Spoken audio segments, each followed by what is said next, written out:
There was chaos in the streets of downtown Columbus overnight as peaceful protest turned destructive. Thank you for joining us for NBC4 Midday. I'm Monica Day. There were crowds of demonstrators clashing with police last night as outrage grows over the death of George Floyd in Minneapolis.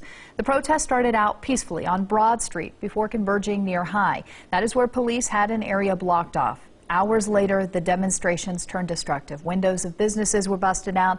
Bottles and trash cans were also thrown at police. This morning, downtown is scattered with debris. There is broken glass everywhere as rage grows over the 46-year-old black man who died in police custody. NBC4's Hattie Hawks has a look at how it all unfolded downtown.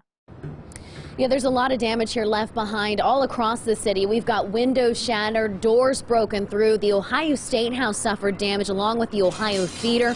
Trash cans were uprooted that had been bolted into the sidewalk. Even Dakota bus lines have been damaged and police cruisers. Many of these businesses have not even been open since COVID-19, and some of them were either just opening this week or plan to open next week. And I don't agree per se with the violence. I didn't take part in that. But I do think it's important that when something that's important to you comes up, you stand up and you make your voice heard. That's what makes this country great. Several people were detained overnight. There were no major injuries reported. Officers are still working on trying to figure out what exactly sparked the unrest around 9:30. What exactly changed it from being a peaceful protest to getting out of hand. So we'll be learning more about that in the hours to come. Local for you in downtown Columbus, Hattie Hawks, NBC4. And tension and frustration is still high. Ted Hart is joining us live from the Statehouse this morning. Ted?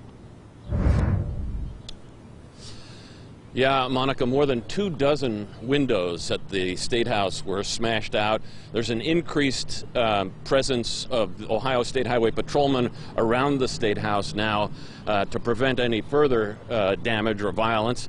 Across the street here at the State Theater, Hattie mentioned the damage that was done there. Their windows smashed out. There are workers here still trying to get a handle on the damage that was done to the front of the theater. There are also windows on the side of the theater that were done all across State Street and down High Street.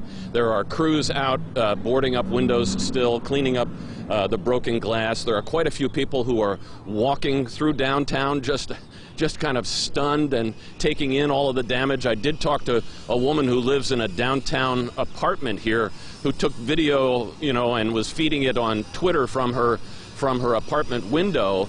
And she talked about the fear that she was experiencing by the size of the crowd, the violence. She was concerned that they might start fires, that could impact her and her living situation.